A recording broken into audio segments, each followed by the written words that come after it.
The tables there, that's fine. All right, guys. Took us a little longer than we thought, but we've got our live stream going, and I wanted to share with you about this 5 discovery skills. So if I could get everybody here, those who thought that they need to set up tables right now, if you could also get them, officers, get them all over here. Innovation lab officers, Inventathon, or inventor space officers. Ask your folks to come here. I don't know, Roland, he can't hear me behind those. Nope, look, nope. If you can get people from that lab out here as well, and that way we'll show Ideator, 5 to 10 minutes of what it looks like and how you would register for it. It is an invite-only platform, so you will have to come by, or one person from your team will have to come by with email addresses for your teams, and we will have a laptop prepared where we could just send an invite to the community, and then we can have that available for our judges. So, are we getting most of the folks that are in and around the building? At least they're looking up. So, any guesses to what the discovery skills are to be innovative? Like, is there any thought? Like, you're gonna go Google it? To be innovative, how do you really, like, Ashok Rao yesterday talked about all these, hummingbird effect, right? He talked about how things were intended for one, but they got applied for something else. And then how do you get this creativity happen, right? What's the logic here? And this is a sort of a simple presentation.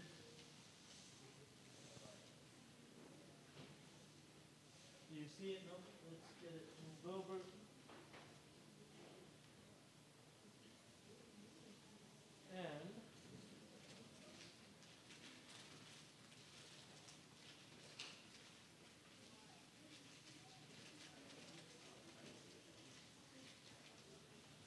So what I like to do is I like to just think about them as 5 discovery skills. It's skills that all of us should have as students, as community members, as future leaders of our city and then of our world. These skills, I do believe, help us to be innovative, but they're not the only things that can help you. What I like to call this is, how do you train to be innovative? So the 5 skills, they get broken into associating, questioning, observing, experimenting, and networking. A lot of you may be doing the top 4 already, just by being here. And then also networking, getting to know other people. Christian yesterday from BioMedX talked about this diversity, the importance of this diversity, that ideas get looked at from multiple perspectives. And all of us as students provide that perspective. We come from different backgrounds. Houston's a great place for this. So I'll go into each one with an example and also a quote. And my goal would be that I rush through this enough so that we cover this in about 10 minutes or less, or maybe 15 minutes or less. But if you have any questions or you have any ideas, this is not intended to be just a monologue one-on-one. I mean, just me to you. I would love for us to kind of talk about it. But again, the goal would be to try to wrap this up in 15 minutes, right? So, association, right? So associating things. What does that really mean? So any takers on what the word association or associating mean to you? Anybody? What does that word mean? Want to take a crack at it? You want to take a crack at it? You look like you're ready. What does it mean to you? I'll give you guys a second. All right. How about connecting things that don't seem to be related at first? They're unrelated, but somehow it makes sense. Think about, ideas and problems from different fields. Merging fields like anthropology to computer science, networking. You may not realize, but today we use this technology, this wireless internet. All of this is being, broadcasted through pretty much like all this wireless technology.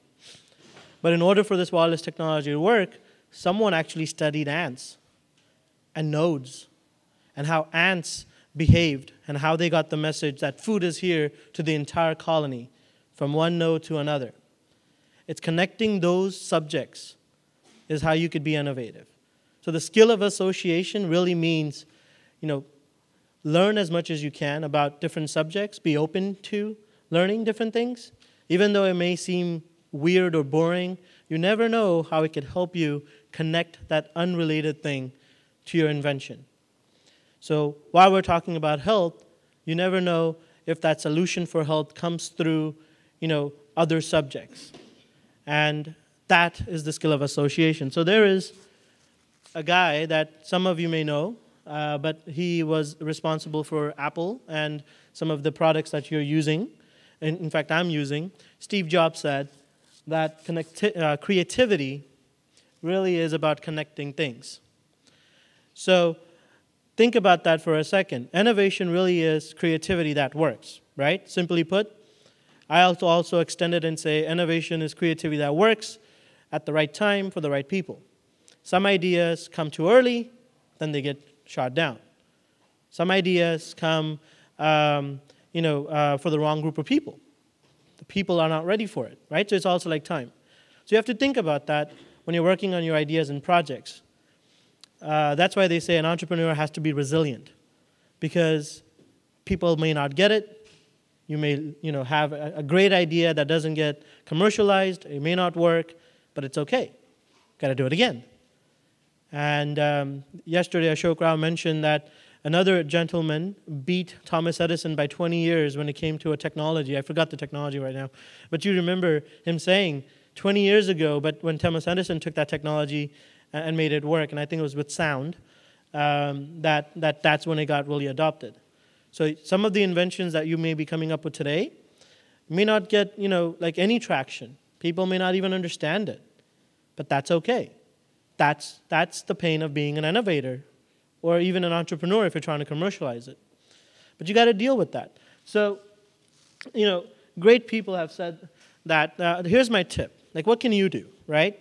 So imagine that, I'm just going to read that slide. I can't see it there. But imagine how someone from other subjects would look at the problem from a new perspective. This is really like putting yourself in other people's shoes. And sometimes it's best to just ask the neighbor sitting next to you and talk to other people, even if they're not part of your team. You never know what you can learn from others. Especially like yesterday, we had this conversation about, how do we take gels and electricity and make stuff happen and prevent foot injuries for athletes. And he asked me if I was a medical person, if I had any background in medicine, and I don't. I'm a marketer. But then we had this great conversation, and we thought we found something. Sometimes our perception makes us think that we know the answer, but unless we talk about it, unless we actually go discover and give the other person a chance to explore with you, that we may not be as innovative as we think we are if we do not appreciate the diversity sitting around us. So make it a point today that as you're walking in the hallways and as you're talking with other people about your ideas, be as open to understand their ideas. Talk to them. And then it's always a great idea to talk about how do you make each other's ideas better. Am I okay? Does that make sense? Like what we're trying to do, right? Thanks for nodding. That helps. All right. So this is an activity I'm going to skip for now. I'm going to give you how, things. I once had a guy that once told me that, I was young enough, foolish enough that I was believing in something. I was really trying to push for it. And he told me that, Ravi, you're trying to fit a square into a round peg, right? So you're trying to put a square solution in a round hole. And that stuck to me, right? He's like, why is he saying that? And he's like, well, whatever you're trying to offer just doesn't work. And since then, I take it upon myself to try to be creative and innovative. And this was a little solution where, how do you get, a fruit like watermelon to be in square and still maintain its nutrients, still maintain its portability and its shelf life? And then the answer was, well, you just grow the watermelon in a square box. So you would just confine the watermelon as it's growing, and then you would end up with a square watermelon. And this is actually something that was implemented and commercialized. The watermelon was too heavy, but not only that, but it was too, the shapes, so that you can get small, you can large. You couldn't like commercialize it easy. But there along comes an inventor without affecting anything else but the shape of the watermelon. The quality, the taste, everything's the same. They just made it different. And then now I think about this and I say, hey, I can get a round object through a square hole just by using like math and other options, right? So there's all these things when you think about association. So let's talk about questioning. So I don't have to ask a question about the questioning. I think you get this one. So there's something we said about being curious. As human beings, we're all curious. But it takes a certain amount of entrepreneur, innovator, to actually think about the right questions. There's no wrong questions, but there are definitely a thought process in how you ask that question. It means you're aware of what's happening, and if you're not, then you have to learn, you have to go research. But there's also the process of being helpful and being kind. When you ask questions, you have to think about how am I going to be helpful when I ask that question, not just to myself, but to the person answering it. Don't want to be the smart guy that knows all the technical answers but don't know the innovative answers. At the same time, don't want to be the guy that asks all the technical questions when it doesn't lead to any innovative answers. You got to ask the questions. No wrong answers. But you got to think about if you can be kind and helpful to the person you're asking that question to. And that only happens is when you're fully aware of what's being asked. So you got to think of that process. So what is questioning? Well, it's really just asking questions to understand how things really work, why things are like the way they are today, and how, you may already know this, but what, who, what, when. All those are the simple things that, you start sort of the questions with. But then here's the guy that talked about. Now, Peter Drucker is actually a business a textbook author, and he talks about the important and the difficult job is never to find the right answers, but rather to find the right questions. So sometimes it's asking the right questions that's more important than knowing the answers. So as innovators, I think you should be focused on not just giving the answers, but rather asking the right questions. Says, all right, here's a tip. Just brainstorm a ton of questions as you're looking at objects or problems to solve. Write them all out. But then pick the best ones and move forward. You could also have some sort of a list every night before going to bed, or maybe in the morning. You could have this process where just think through what happened in the day. Just write a bunch of questions about why did this happen. If you have a pain point like you don't like, maybe you don't drive yet and you wish you could drive, and all the issues happened because you couldn't drive. Like what you missed out on, or maybe you take the bus, or maybe just whatever pains you have in life. You just write them out, then forget about it. Next day, third day. After a week, go back to those questions. Think about those questions again. And then think about solutions to those questions. And then sometimes what will happen is you'll be able to group some questions together, and then you'll be able to create a solution that solves a problem for you, which can actually be turned around and can solve problems for others. Just by questioning things and writing it out and having just sort of like a pains list every day, like this was an issue. Maybe you got a bad grade, and you write, why did you get a bad grade? Man, YouTube and Facebook are distracting. That's a problem. Well, it's not a problem just for you. But don't try to solve it right then and there. Make a list, think through it, shorten the list of questions, really get to the right issue at cause here, and then try to solve for it. So again, the questions that all of you know. And then the third skill. I think observing is very important. Sometimes, just by watching others, you can learn a lot. From Ashok being here yesterday, a guy who sold his companies from $100 million and plus, has took a company to public, a fantastic individual. But just by watching him, what he was saying, how he pronounced those words so well, like he was talking about this ancient history, and just watching that person, you can learn a lot just by observing. Watching your teachers, watching each other, watching a process happen. How does this Inventathon happen with all these volunteers? just watching it. Watching Nikhil as he's, planning out what he's doing. And then understanding the process. Observing becomes really important because that is you carefully watching the world to help gain insights. And then ideas into doing things new way. You have to realize that Ashok yesterday said Earth's been around for like 2.3 billion years. It's been fine without us, and it will probably be fine after us. Nature is fantastic. If you just watch what's happening, you can learn a lot. And like I said about just watching ants and animals and adopting that nature into technology, into your solutions today, you can gain a lot of insights just by putting things away and just observing. If your goal is ever to be a restaurant owner, I urge you to go sit in a restaurant. Count the number of orders people are getting. See how many per average tickets are being. Even the guy that had the food truck yesterday, you may not know, but he made 52 sales from you guys. And the average sale was $10 a ticket. In 2 hours or 3 hours, he made $520 on average. You have to realize those things. You guys are mathematically smart, but at the same time, you have to now think by observing, how could that math be applied? Okay? So let me breeze through this tip. Pick an idea you admire, observe it. And then find out everything you can about it. Lucky for you, you have YouTube, Facebook, Instagram, and so many other things where you can actually follow some of the best people in the world on that subject. It's available to you. In the past, people had to go into libraries and read books that were probably like 10-year or 30-year-old. Today, you can get insights instantly.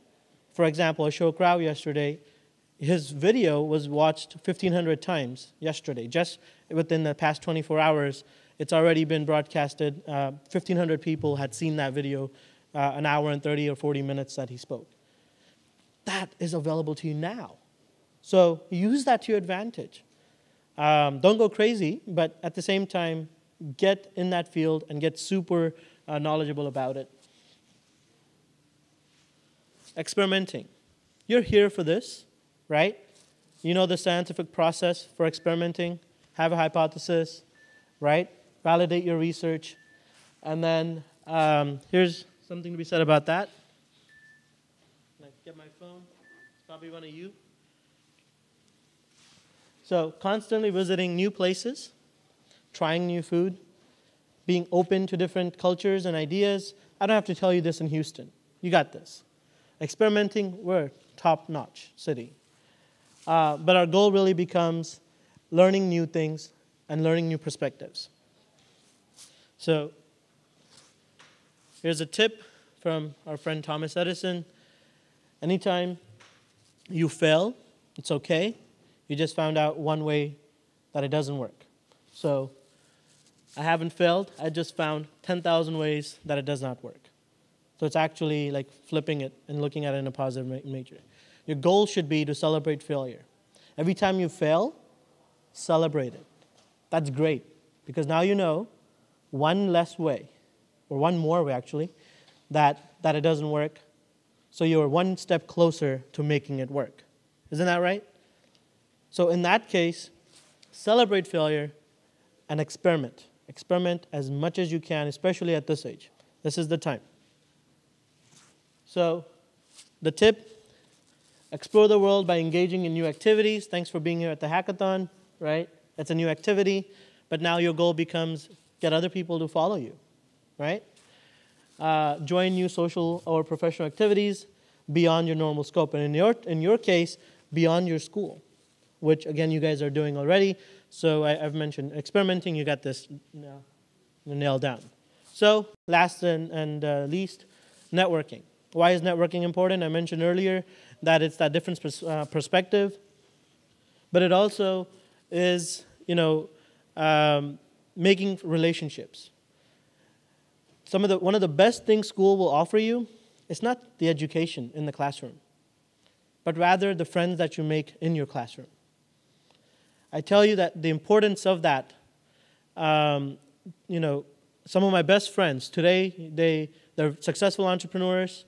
They're doing a lot of things in the in the world, they came because of me meeting them in school.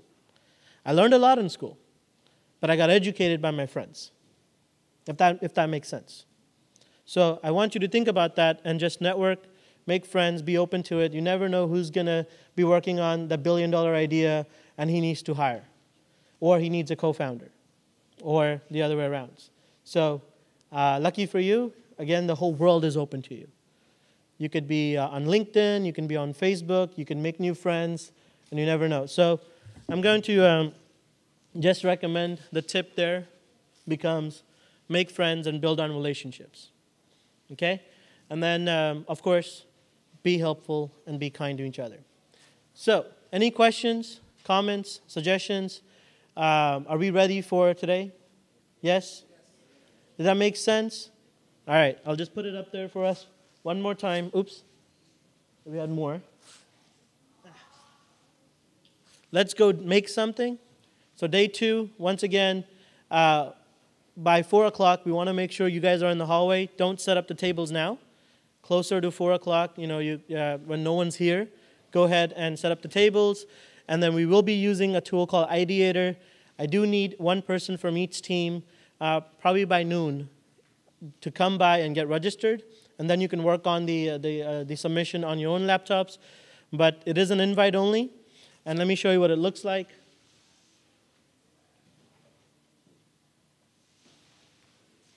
Similar to Hacker Earth that we used last time, all your ideas will be captured here. The benefit of being here is that it will start to match people with potential mentors from the community. As we add more mentors, such as Ashok Rao and Christian and others, they will be able to see the ideas that you're working on. And you can have small, short goals. And as you meet those goals, as you get more teams loaded up in here, we will be able to see the progress your companies are making or your ideas are making. Hopefully, down the line, you turn this into a project or you commercialize it or you do something wonderful with it. But even if you don't, that's fine. It's just one way, right? So once again, by noon, just come by, at least one person from the team, and bring email addresses of all your team members so I can get you the invite to Ideator. We will be using this tool. The only way to participate in the competition for tonight or this evening, and then once again, top 7 will be selected from this through the judges. Okay? So are we okay? Question-wise, all right? Yes? Yes.